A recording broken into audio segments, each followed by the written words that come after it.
You are listening to Arts on the Air, a bi-weekly-ish interview show dedicated to Savannah, Georgia's artists, musicians, and authors.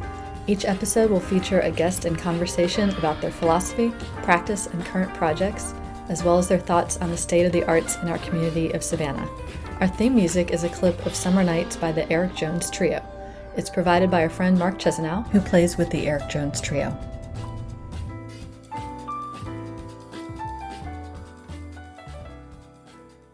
Hey everyone, welcome to Arts on the Air. This is Tamara Garvey, and I'm with Ben Copperwheat today. Welcome, Ben. Hi Tamara, thanks so much for having me. So excited to speak to you today. I'm going to read a little bit of your bio from your website. Oh, and we're joined by Ben's two dogs. They're speaking Hi up. Jake. Okay, so Ben, born in 1975 in Luton, UK. Ben is a versatile artist in fine art, wearable art, and interior concepts. His distinctive style is characterized by vibrant colors, bold graphic imagery, and captivating screen prints in rainbow and neon hues. And I'm going to post, I'm taking a few photos inside his house, and his house also is captivating in rainbow and neon. It's a lot like, it's like Pee Wee Herman's, it's like Pee Wee's Playhouse in here. Ben is a working artist and also a professor at SCAD in the fibers department, and you just had your fibers open studio the other night. Yes.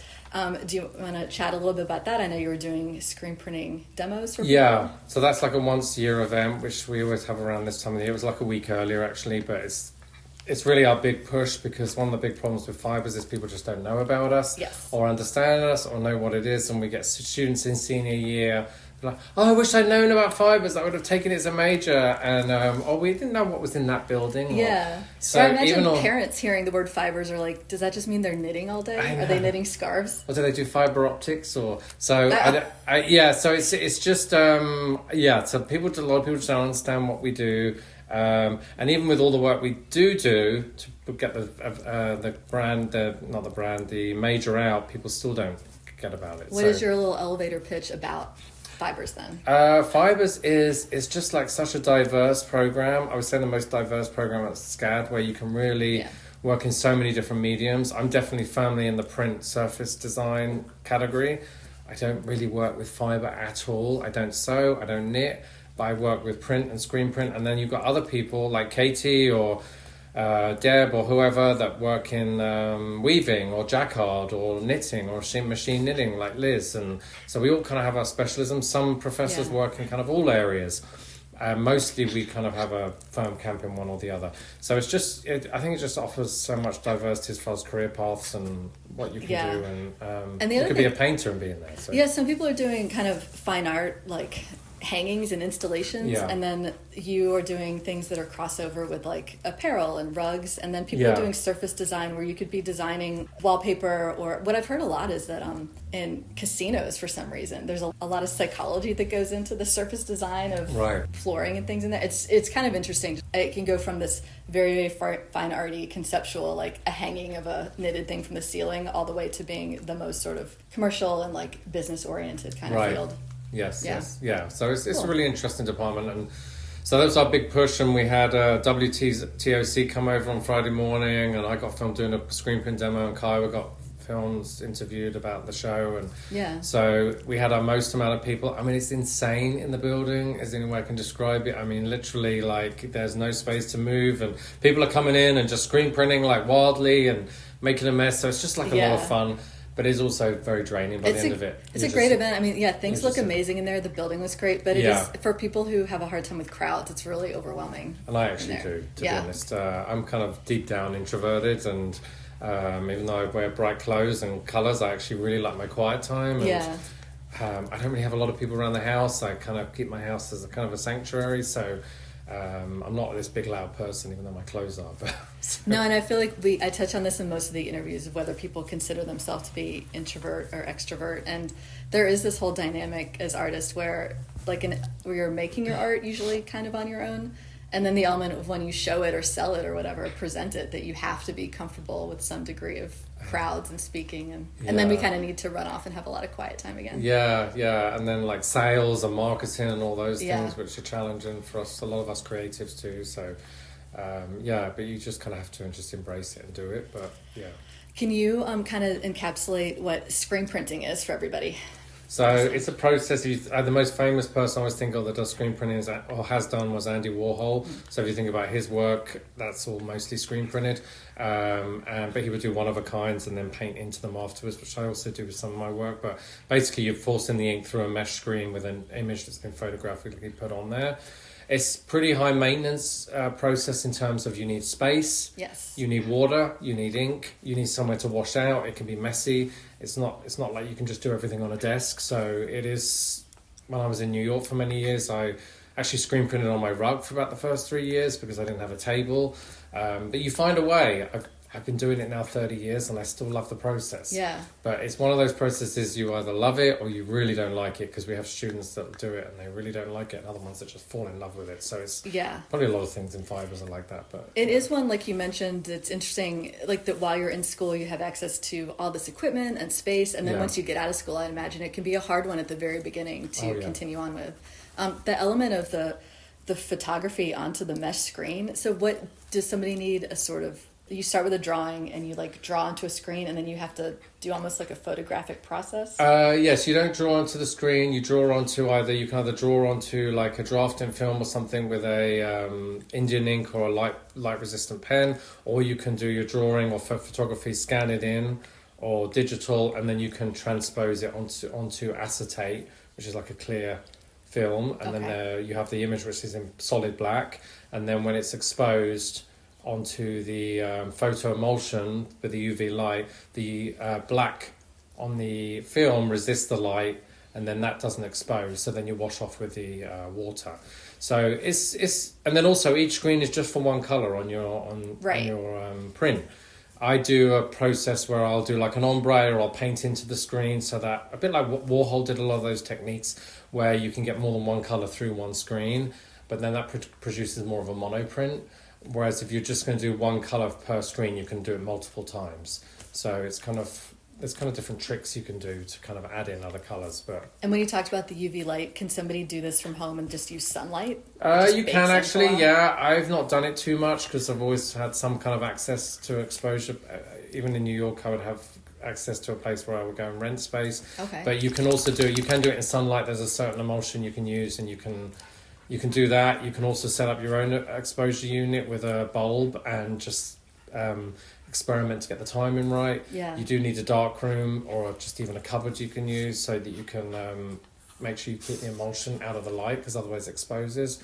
And it's messy. This emulsion stuff, which we come across in our department all the time, it's, students aren't used to using it, so you get it on the floor and it's like horrible to get off. It's like tar. Right. So it's messy.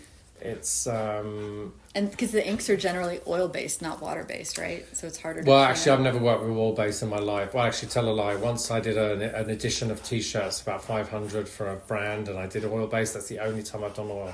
We use only water based at SCAD. I only use water based. I don't like working with oil based. Because it's healthier, right? Yeah, and it's the nice thing about oil based is you can keep the screen running for like 2-3 days without drying up. Yeah. But then the clean up with the oil with all the chemicals and stuff. Yeah. Then you've got a heat cure it. So you need more of an industrial setup for oil based. It's better for like production if you're doing mass shirt production, like thousands of shirts. But for what we do and for what I do, where I'm just doing one of a kinds, sampling, and like our students, water based is good. Okay.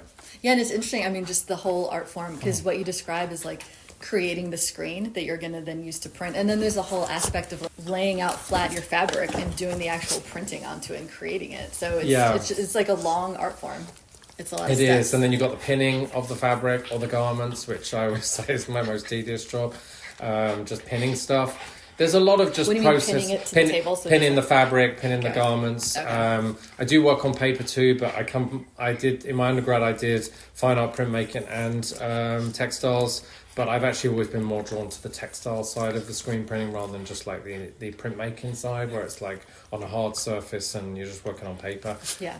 I feel like what we do in fibers is a lot more versatile because you can really work on so many different things, substrates. But well, it's cool. Your art then goes out in the world and is walking around like it's clothing, Whereas if you, like for me, you do a painting and it's in a house and maybe that's it. The painting doesn't get to walk around and see everybody. Yeah, exactly. So I've always kind of worked with both media, with the fine art 2D work on the walls and then also the clothing and wallpaper and The nice thing I liked about textiles, I did my undergrad in a mixture of fine art and textiles, but I went more to textiles than my master's in textiles because I just felt like there's more career opportunities in it for me. I just felt like it was just more versatile as far as what you could do with it. So, well, thank you so much for talking about all the technical aspects of the art. It's really helpful. And obviously, I'm going to post a lot of photos of your work, but the conceptually, your work is a lot of times there will be some imagery in it of it's very kind of pop culture based, where there might be a recognizable person's face, and then there's all these different layers of expressionistic marks and colors. Right. And I would say, so in fine art, I would refer to it as expressionism, but in fashion, is there a term for the look of that, where it's all these layers of different I would say it's maximalism, maybe. Yeah, maximalist. That makes sense. Definitely. I'm definitely not a minimalist in any sense at all. So I don't really wear even solid clothes too often. You do this thing. I think of it as power clashing. Yeah. And to be honest, I actually like to wear those clothes because it just makes me feel happy and makes me in a good mood, Yeah.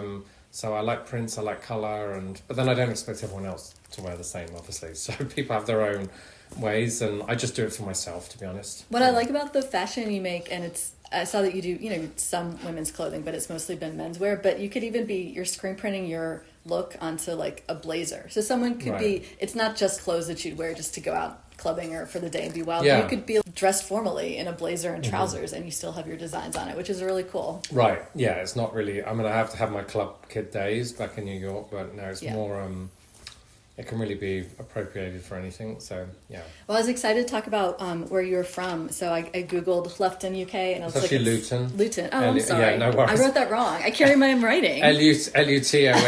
That's all right. No, that makes sense because I know the airport is called Luton. Yeah, but then people will call it Luton or... Yeah, so it's kind of the Detroit of England. People joke because it's like a car town. It's right outside London though, right? Yeah, it's outside of London, about 30 miles. You can get a train in 20 minutes because we have an airport right there that flies to Europe. It's kind of like an industrial working class town, very multicultural. There's a lot of Muslims, Irish, all different people of color and whatever. Yeah. So it's a mixed town. It's not a pretty town because particularly it got the centre got destroyed in the 70s when they knocked down all the historical parts and put in a hideous mall, shopping mall. So yeah, so it's real. That's too bad. It's real. And my parents live in a village about 3 miles out of there, and that's where I was brought up, in a very small, kind of conservative village. Yeah. Did you spend a lot of time growing up going into London? As much as I could, yeah. We would sneak off and get on the train when we were 14, 15 and get on the train and go to London and go and see a gig and then wait in King's Cross station for the first train in the morning. And King's Cross is now a very gentrified part of London, but back then there was a lot of prostitutes, drug dealers, a lot of crime. It was really run down. It was kind of Times Square-ish. Yeah. And now it's like not like that at all. So, but yeah, we used to sneak up to London a lot and go and see all the 90s acts over in London. One thing I studied abroad in London too, and one thing that is just so mind-blowing and cool is just that even in the middle of the night, if there's not a train, there's like a bus. There's a night bus that comes through once an hour or something. So you can get home all night long. Somehow. Yeah. Yeah, those dreaded night buses. I definitely had times going home on the night bus. Yeah. So yeah, you would have been, if you were in your teens, then that would have been in the 90s in London, which must have been so exciting with Britpop and all it of was that. Fun. That was your big thing? Yeah. Suede and Blur and Pulp and... Yes. And then a lot of American bands as well. I was a big Nirvana fan and I had tickets to see them and then they cancelled the tour because he got sick and then the next minute he was dead. Never got to see them. Yeah. Bjork and Pearl Jam and just all kinds of people came through. Yeah. So it was a great time. Yeah. Were you starting to, so even when you went off to college and you studied art, were you already doing this look? Like, were you already getting the screen print and this once style? I got to art college, I was then starting to screen print. I didn't start screen printing clothes in my undergrad, actually. I did my undergrad in Bath, which is like a very historic city, a bit like Savannah. Very historic, lots of tourists, really beautiful. Yeah. More hilly. Very beautiful and like pretty far from London. So 2 hours. Pastoral. About 2 hours, near Bristol. But I actually did a lot of thrifting there and it was a great time to thrift because you would get like vintage Dior and all kinds of different designer brands, but all like 70s, flares and whatever. That's amazing. So that's how I used to wear my clothes. But then when I got to my master's in London, the Royal College of Art, then I started screen printing on clothing. Okay. So that's when that started happening. But I started screen printing in my undergrad, but not on clothing. Yeah. Were you kind of growing up, were you really influenced, I guess, by music, and then just were you looking at fashion a lot, like Vivienne Westwood? I guess, Westwood for sure. And I was also very influenced by my cousin. He had a clothing line in the 90s, and he was about 9 years older than me, gay also. And we actually became closer later on, and then we actually separated later on after that. But I was very influenced by him and really looked up to him in the 90s. And then also, Westwood and Malcolm McLaren and all that kind of thing, I found very interesting. I was curious, a lot of your imagery is, it's, I guess, kind of the throwback to like the Sex Pistols, where they'd always use the image of the Queen in it. And like royalty is kind of always a thing that a lot of people use that iconography in there. And nowadays we talk a lot about the values around the royalty. And right. I didn't know if back then in the 90s that really wasn't a part of the conversation. Like, so would people be using the imagery in kind of an ironic way, or was it just It wasn't actually trendy in the 90s at all. Like, it was kind of like people, it was not a trendy thing. Like, I think this, even the anti-rebel element of people weren't into it. And it was the time of Diana and then she died in 97, and like people were genuinely pro, right? Because Diana was so popular. No, I think people were kind of not into them at all, really. Okay. I think because they were because the way Diana was treated and whatever, and then she died in 97, and then people were really not into the monarchy or the Queen or whatever. But then I was using it kind of like a irreverent way. I don't know if people just thought I was crazy. Because my undergrad, I did this cutout of the Queen, and I took it all around Bath and took pictures, and I did portraits, and I was just like fascinated by the anachronistic quality of it, It was just like so bizarre to me. And then also kind of fascinating, I found. But then there's also an element I really did love about it, So, just because it was so over the top. And that's so interesting. I was just wondering, because I know like nowadays that using that as a iconography is like a shortcut for political issues is the whole thing. And then and like in the 70s it was such a thing where they were using the icon of the Queen ironically, but you were in the 90s, and so you were in this you were kind of the only one doing it. You were pretty much there wasn't anyone else. That's so interesting that you said that people were just like, this is crazy, why are you using this imagery? I'm trying to think of contemporary who would be a face to use that people would just be like, why are you doing screen prints of this random face? I know. So I feel like it was a little bit out of sync, to be honest, but I just did what I wanted to do. But now you're fully back you're totally in the zeitgeist. Yeah, but then also, really, since the Queen died, I kind of lost interest, and it's because I've been in the US so long. And then Charles I was never really into, so I still do prints of Diana, and then I did some of Kate, but just because I saw her as being this prisoner of the War of the Waleses, and I think Diana was too. And also the idea of the patriarchy, and the woman within that patriarchy, I've always been interested in. So as you may have noticed, I've never been interested in the male royals. It's just the female royals. So, because I just find their position in it more interesting. Yeah. So. One thing that I didn't realize until sort of recently from watching The Crown, and then I guess doing a little bit of research on my own, but that Prince Charles is really well known for being like an amazing dresser, right? Right. His fashion sense. Yeah. Which is kind of interesting. Yeah. And now I just feel kind of more disconnected from it, just because I've been away so long. Yeah, you've been here for so long. Yeah. So it just still comes in some respects, but it's not such a big thing. Well, you have an interesting thing just looking around at your house. There's some of them you do this iconography where you have like Hillary Clinton, but with a crown on. Yeah. So you're just like... And actually, Hillary Clinton was behind where the kitty was, but I decided to revamp you can see actually... like kitty with a crown. So the crown iconography stays I decided to retire Hillary after this last election, because I was so... Oh my gosh, you Velcroed over a cat. Wow. That's really funny. Yes. I just wanted to revive it, and my cat is such like a royal diva, to be honest. God, cats are... Well, especially this one in particular, she just like rules the roost, but still lets all the other cats in. But anyway, so Hillary Clinton, I did do a thing with her before the 2016 election, but then after this election, I was just too sad. I was just like, I can't. Too depressing. Yeah. I wanted to ask, so right out of school, it looks like you were showing paintings, like you had a show kind of right away. Yeah, I worked with Holly Johnson is an artist over in the UK, and then a couple of other artists. My friend Liz Neal, she's an artist up in Wales. We had a group show, so that was when I was first graduated. And then also my first job was teaching when I got out of college, so I taught for 2 years. But yeah, I had that show. I was just around in the UK 2 years after I graduated from the Royal College of Art, so 2001 to 2003, and then I left, so yeah. Yeah, you came to New York in 2003. Mm-hmm. What did you first come here for? So my cousin I mentioned earlier, he was already moved over. He's 9 years older than me, and he was working in the fashion industry, and I graduated in textiles.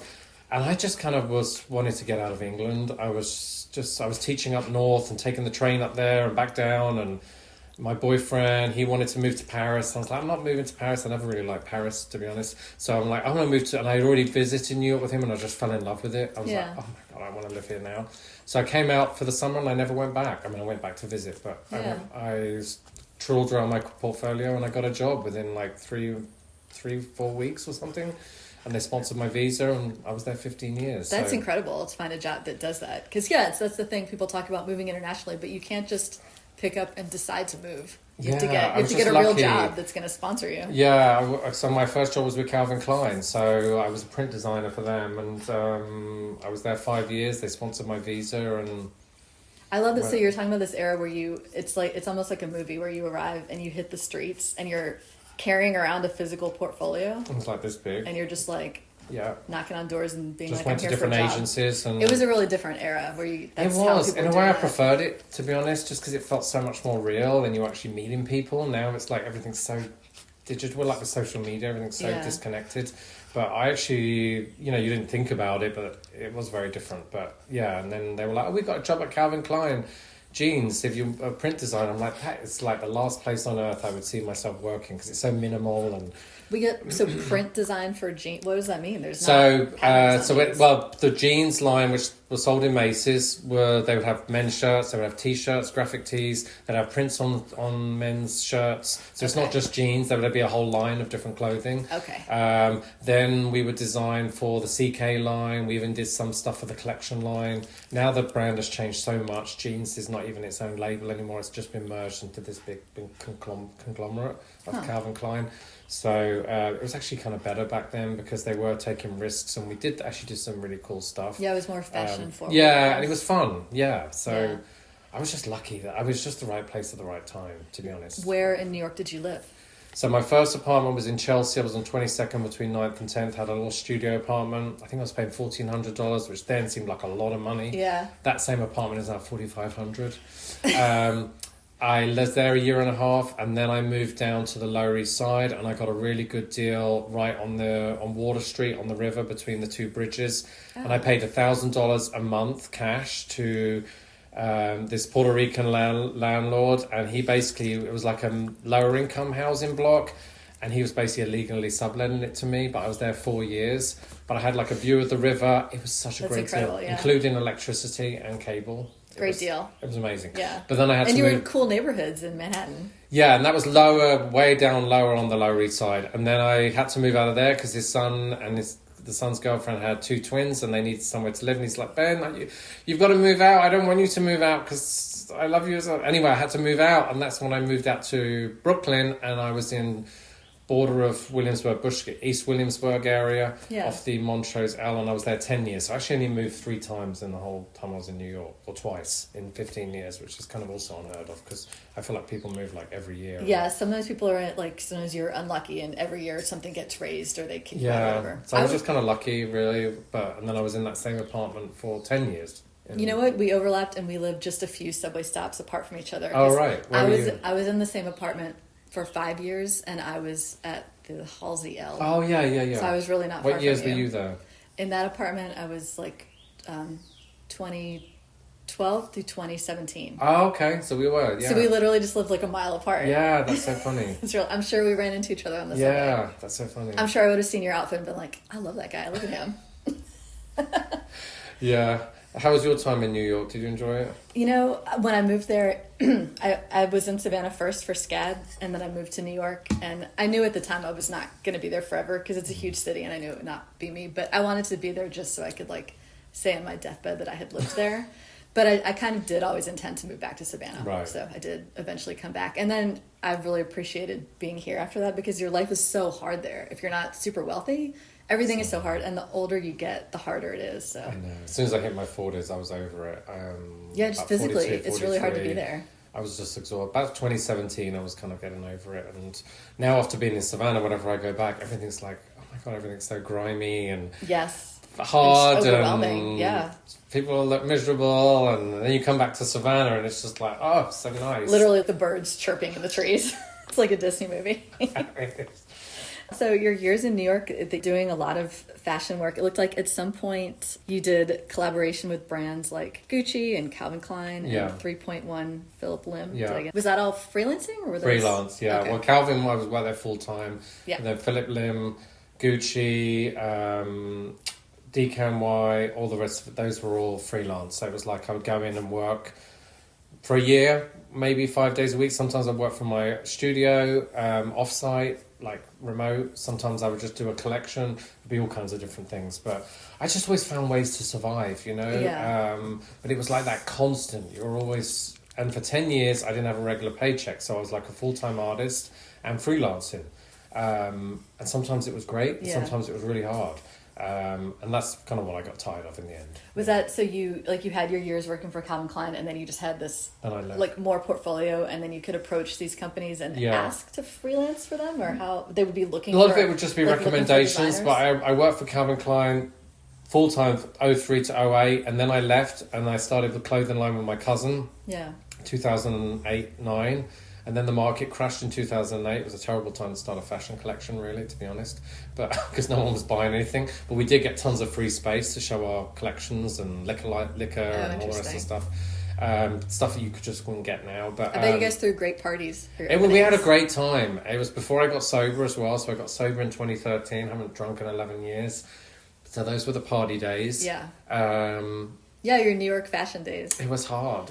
To be honest, it was not as glamorous as it looked, no. But I did learn a lot, and I'm proud of that work we did. Even though we actually parted ways and we haven't spoken since 2012, so that's been hard. That was hard. Do you have any words of advice? So you were in this sort of like 50-50 partnership of doing this. So it looked like you would do the designs and then your cousin was doing the cutting, like the tailoring of the clothing. But he would design the clothes and do the cutting, and then I would do the prints and the graphics, so the fabric. So we kind of collaborated that way. And then I did a lot of the Photoshop stuff, like the invite designing, graphics, any of that kind of thing. Do you have any words of advice for people who are looking into, like, if they want to start a company and they want to partner with somebody, what are some things to look out for, or maybe? I've never found the right person, to be honest. Mostly I've been doing stuff on my own. Years together. Yeah, well, we did that together about 5 years, and then the rest of the time I've been kind of on my own or collaborating with people. I would say, I think you have to complement each other in skills, like whatever that person does, you do something different, because I feel like then you have your kind of roles, and that worked out well for us. But I think just with the addiction qualities going on and the egos, it was just like not a good clash. And then working with family on that side just wasn't a good fit. Yeah, it's a high stakes endeavor, and it was stressful. We were trying, we didn't really have money, so we were trying to scrabble things together, and so but we learned a lot. I mean, for sure, I learned a lot. We did 5 on-season New York Fashion Week shows in different hotels, the Maritime Hotel, the Soho Grand, the Tribeca, which I now think is the Roxy. They all gave us free space. Really? Which now you guys had like a cool trendy look? Well, not just that, but because also the market crashed in 2008, so a lot of these places were just empty and they didn't have any business. So they were like people just wanted to have stuff going on. So it was an interesting time to be in New York around 2009 because we were in a recession. And a lot of these places just wanted stuff going on, fun stuff. And we were like fun and colourful and crazy. And so it just kind of was the right moment. But. I got there in 2010 and the economy seemed pretty good because I really quickly got a job at a tech company, which was not my dream. But I got at least like a full-time job. Right. So when you were doing your freelancing and you were collaborating with, especially Gucci, were you doing like your look? And it was... No, that was actually just a one-off freelance job I did when I graduated. I think I was at the Royal College maybe 6 months, and I can't even remember the lady's name that worked for them, to be honest. But she approached me through the college, and I designed a series of prints which they used on one of their collections. I do not have photographic evidence anymore. It's so funny before the internet and social media how you're like, where's my photos for that? And then you start looking and you're like, I don't have any photos. No, they're on like literally a zip drive somewhere. And I don't even have, I have tons of, and I still don't even know where my zip drives are. They're buried in my parents' house and I've never been able to find. So there's a lot of evidence which is just kind of buried, unfortunately. So I'll have to take your word for it that you collaborate with Gucci. Exactly. Okay. And Isabella Blow, who I worked with for a while, have no photographic evidence for that, but I went to meet with her in her office a couple of times at Vogue in London. You know, she worked with McQueen, obviously. Yeah. So just different, just experiences which kind of really were just amazing, but you know, just were not recorded properly. And all this time that you were in New York and you, I know you said a lot of the work, you know, some of the work you're doing on the computer, but the actual screen printing, are you in your apartment doing it on the floor, like you said? I was on my floor, yeah. So I moved into this apartment building in Bushwick, Williamsburg, 2008. I screen printed, I was actually on a one-bedroom apartment at first on the second floor, and I was screen printing on the rug. Then I moved up to the bigger apartment, which had a bigger garden for a year. Then I moved to the duplex apartment, which was basically 1,400 square feet, had an upstairs, downstairs. The downstairs, which had a bathroom downstairs, and the kitchen was there, I put in two 4-yard tables, and then washed out the screens in the bathtub, and I did that for 8 years. So my studio was solidly in my apartment, and then I lived upstairs. And the bathroom was your dark room, I'm assuming? I used to go to Bushwick Print Lab, which is out in Bushwick, and you could go there and expose a screen for like $5. So cool. It was awesome. They're still going now. I love those guys. They were awesome. Ray Cross and Jennifer. They still have a business. They're now over in off of the what's the name? Any of the Morgan stop. Okay. Yeah. Right next to where you were. Yeah. You know, when I talk here in Savannah, when I talk to ceramicists or photographers, there's at least 2 community ceramic studios where you can rent and pay in and then have access to these things that most people don't have, like a kiln and whatever. But for photographers, and I guess for screen printers too, they always talk about there's not a community, you know, photography studio to go and use darkroom and the chemicals and things, and there's so many people who would want to take part in it if there could be a room somewhere, because I guess there's overlap between for screen printing and photography using the same kind of facility. It'd be really cool. I know. I feel like that's maybe I'll start one or something. Like we'll reach some critical if you ever wanted to really get into some business. And I think the Savannah Cultural Centre was doing ceramics classes for a while. They are, yeah. So it's not easy because you need to have. And to be honest, I have like such a repertoire of screens that I build up that I reuse a lot of the same motifs. Like I have like a series of motifs that I just keep building on. So I don't really make up too many screens, but you know, I'll just make up a couple at college here and there, you know. Yeah. So. From your website. Also, guys, you got to look at his website, even the homepage. Very cool, so splashy and amazing. But you do a really good job of cataloging all of your different, like the beats that you hit in your career, in your bio page. So I wrote this down. In 2016, you were working with Patricia Field. Yeah. And you did a collaboration at Berlin Fashion Week. Yes. And at Art Basel. Right. So how did you meet? I guess that would have been after she'd been working on Sex and the City. So that was after. Big deal. Yeah, that was after. I can't remember. I got introduced to her through my friend Scooter LaForge, who's an artist in New York. It's a great name. Yeah. And I started working with her maybe 2015. And then she had an art fashion gallery in New York, and I would sell pieces through there, but then I'd also sell on my own. And then we had a couple of trips, like one where we went to Berlin. I was invited on that, and then another one where we went to Mykonos in Greece. Wow. A group of us for a week, did a fashion show there. Yeah. And then also I was invited to Florence, Italy, and I did a big mural in a kind of a high-end store called Luisa Via Roma. You have great photos of that. Big spheres, which I did a kind of similar version for the River building at SCAD in downtown. Yeah. Anyway, so she invited me to do that. I must say I didn't get paid for that, but I did get the free trip. I think now. For the mural, you mean? Now looking back, I'd have been like, I need to get paid. But so also other times when you look back on things, you're like, you know, it's just things you learn, you know, like where you do stuff and you didn't get paid or whatever. And unfortunately, in the arts, a lot of it comes down to, and I didn't get paid. You just got to let go of it and kind of learn. But, you know, it's hard when you're advocating for yourself, you know, and maybe you don't feel highly enough about yourself, or you feel like, oh, well, I'm getting the free trip, so it's fine. But bearing in mind, you're working the whole free trip.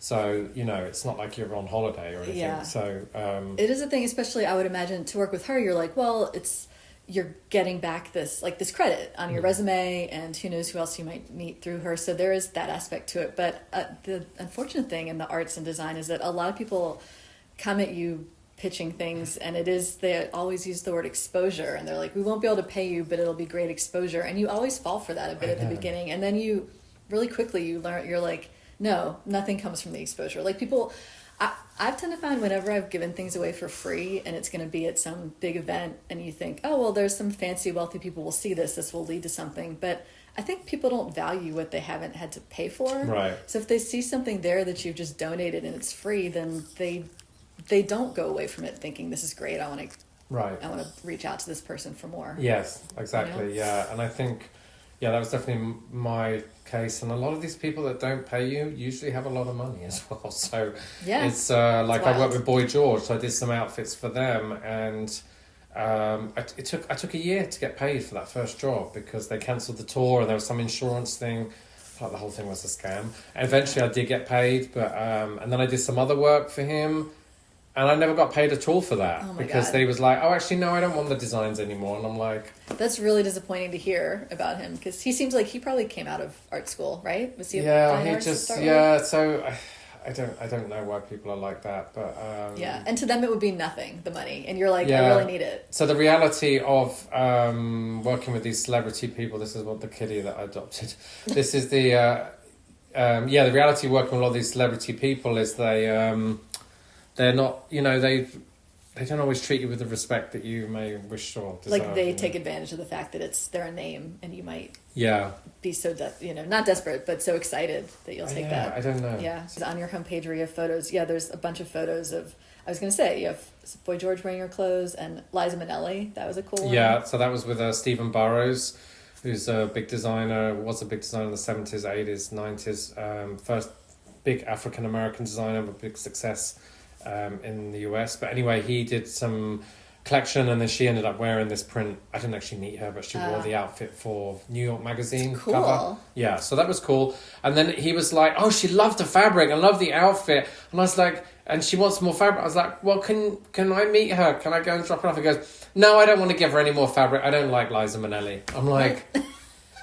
So then you were just like kind of at the mercy of what the designer would say, even though actually... So...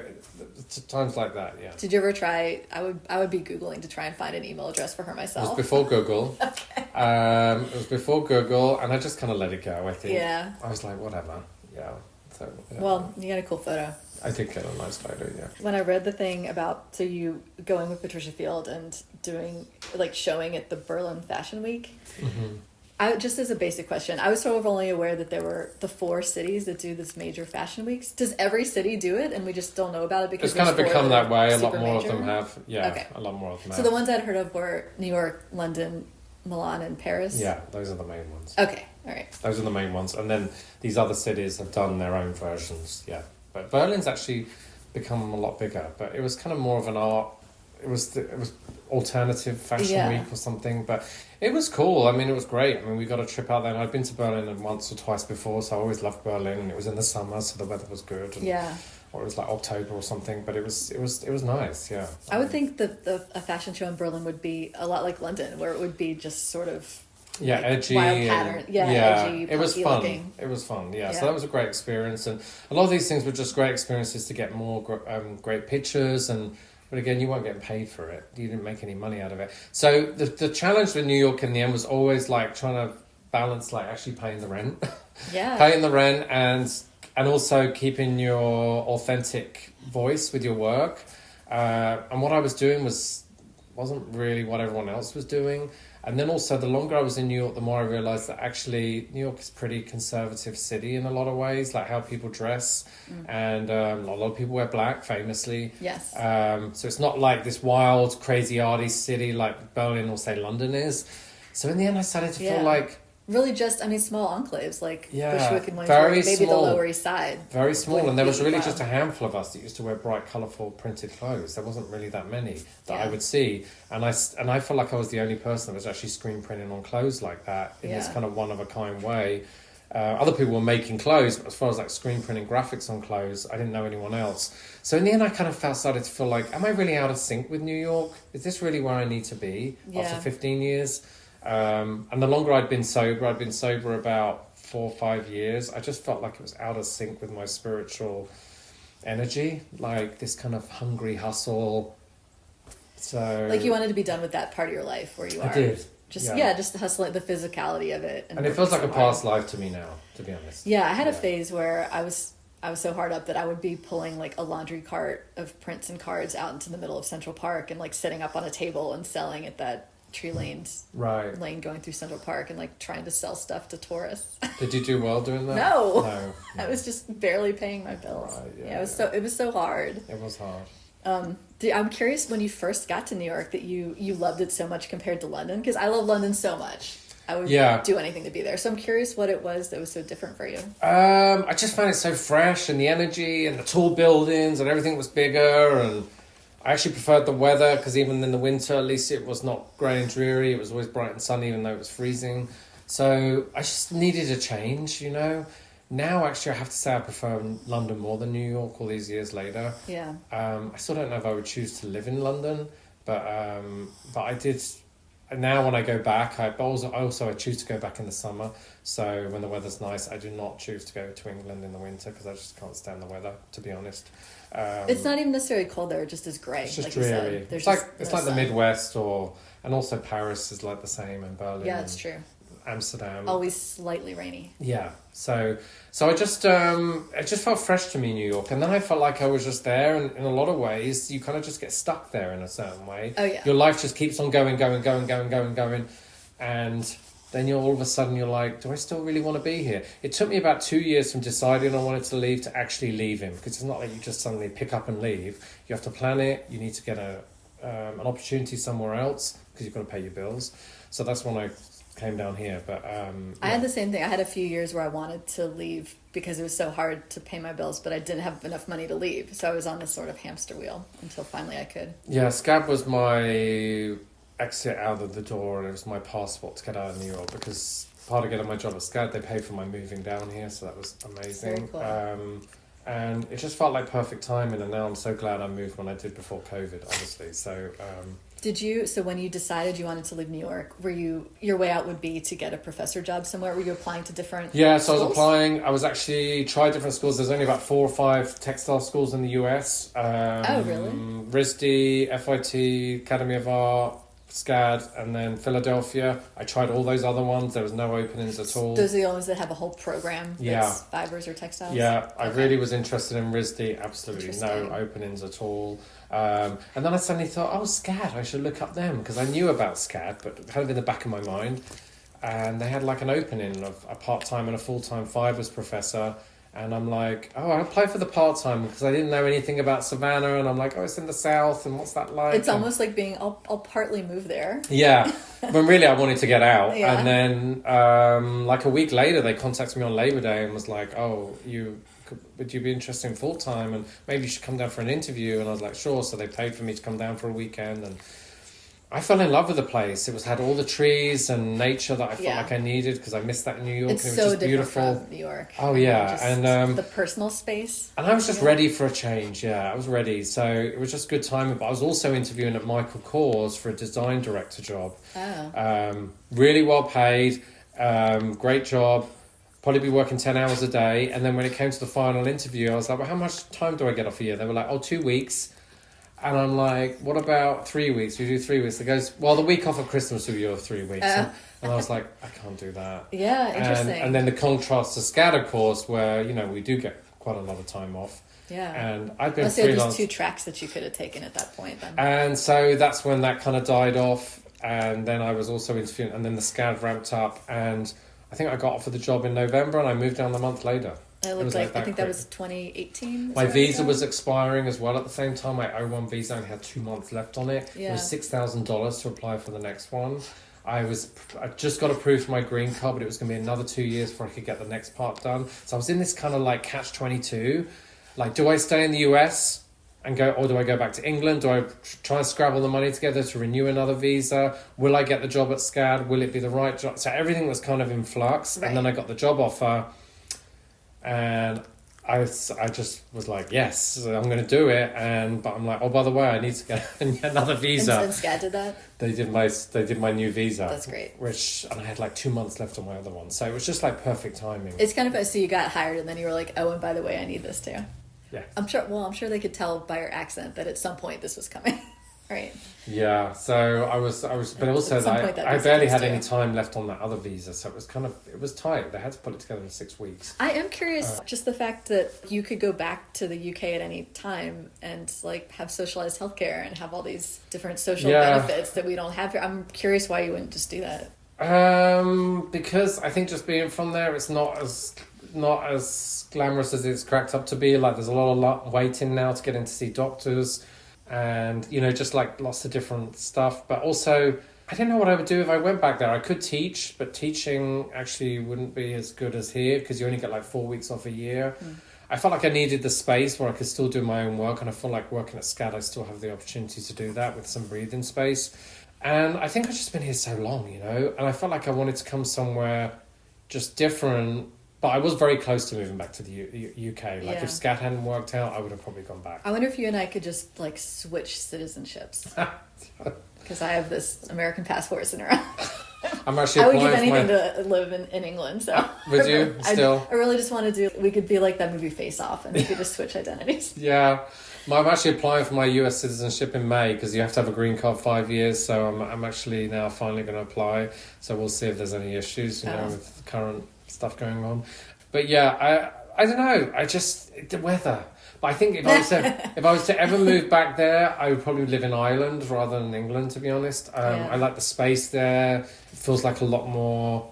I have Irish citizenship as well, so I can actually live anywhere in Europe, to be honest. Yeah, and I really like my job and my life here. So, and now I bought this house, I feel like really rooted here. So yeah. I would say if I went there, I mean, Cornwall is such a beautiful area. That would be what an idyllic kind of beautiful there. They have a great art school, Falmouth, down there as well. So, but I would think I'd have to start over, and it's not cheap there either. Yeah, and Ireland's not cheap either. It's expensive. So really?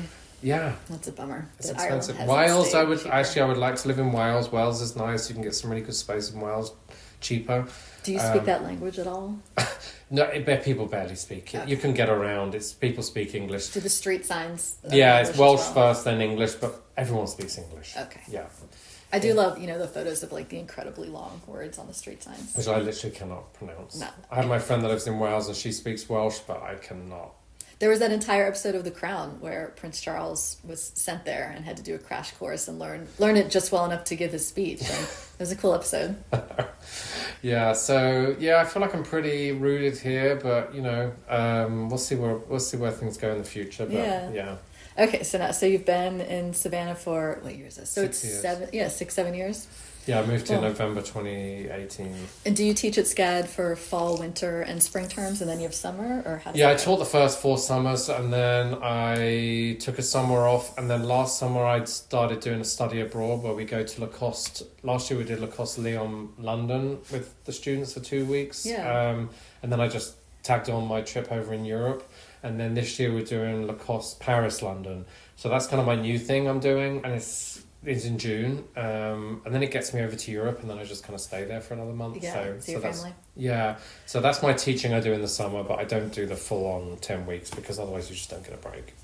Do you notice differences in, I guess, like in the fibers department specifically, the way that SCAD teaches and the things that they're teaching versus when you went to school?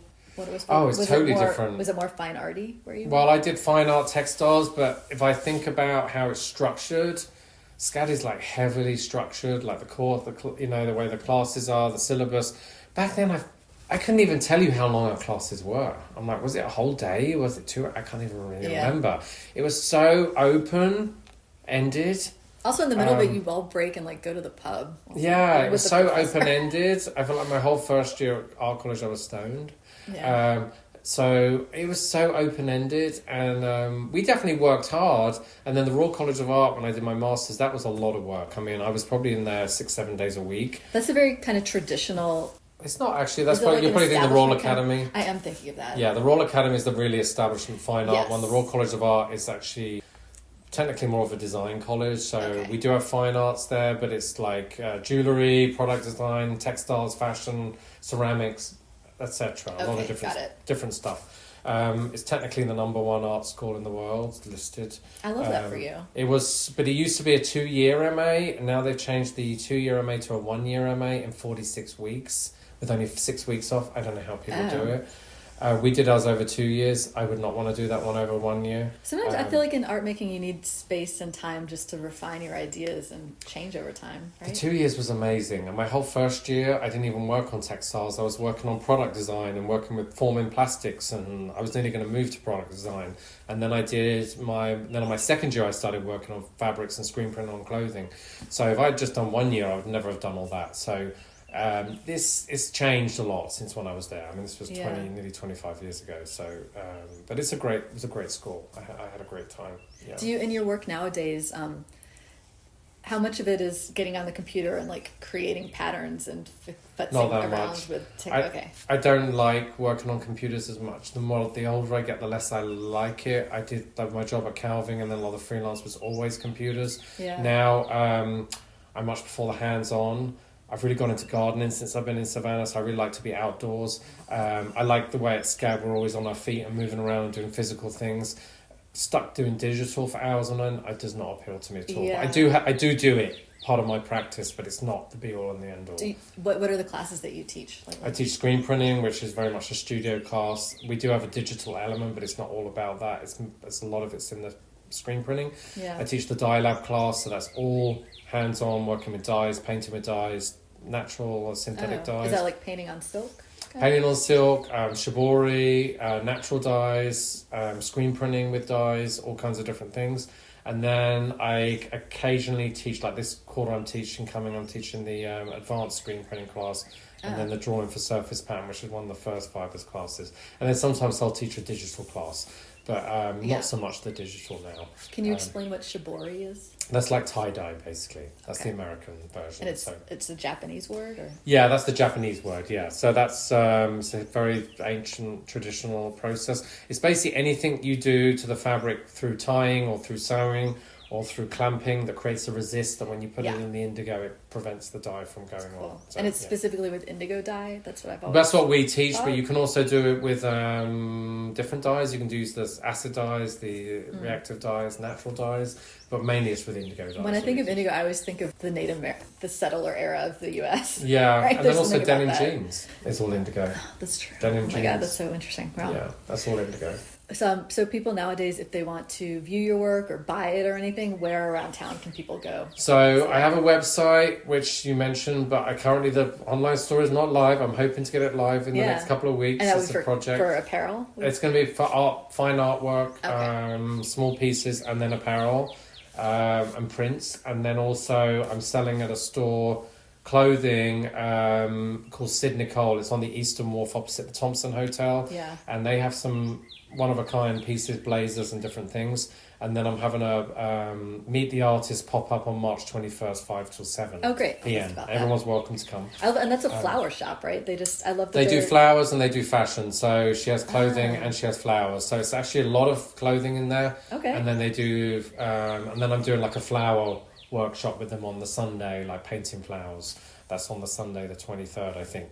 So. Oh, great. Okay, you'll have to give me the details. So it's that about weekend. that. It's that weekend, yeah. Okay. And I know, and we've just missed open studios, but people can keep an eye out. Every year in the spring, you do it. We'll also have our senior show at the end of May in Fibers, which is also open to the public. It's less of a bigger event, but people can still go to that. The Fibers building is so incredible looking. There's just like wild installations everywhere, and then the screen printing downstairs, right, in the basement, because you need a lot of space. Yeah. And it's just a beautiful building. We have natural light, and we're just right on that square. So I feel really blessed to work there. It's so nice. When I was in SCAD, that building was for art history, which is so interesting. Yeah, there was just nothing, like no hands-on at all. It was just when were you at classrooms. SCAD?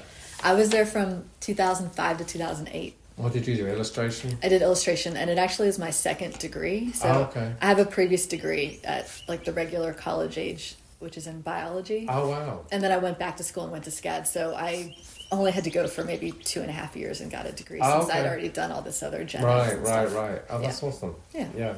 So your work is in that, it's called Sid Nicole. Okay.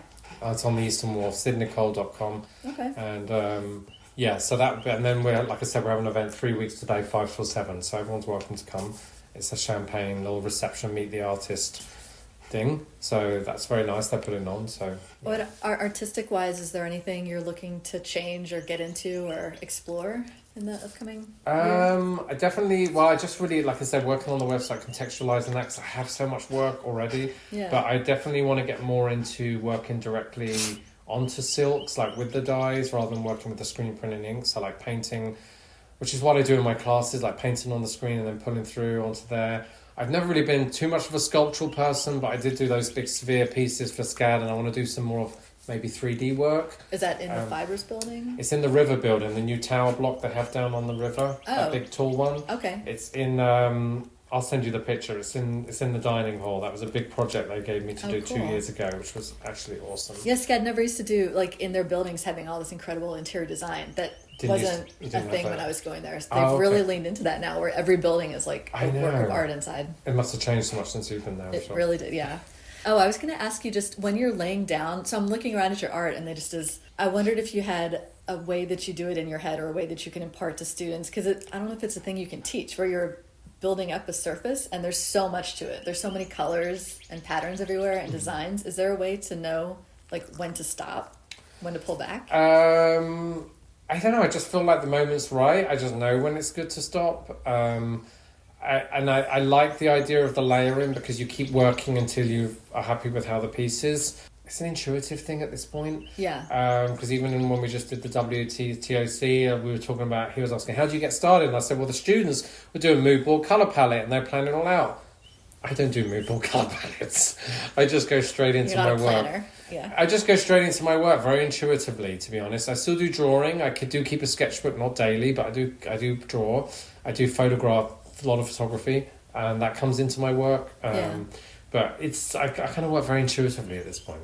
If you have an area of a piece that looks weird, can you just paint over it in white and then screen print over that again? I just keep screen printing on top. Okay. You can always keep going. Okay. Yeah. So you can always keep going. All right. Yeah. Especially when you're not a minimalist. I love it, yeah. Minimalist is much harder to be clean and tidy. And I'm not a type A person at all, or kind of... Yeah. I'm a little more...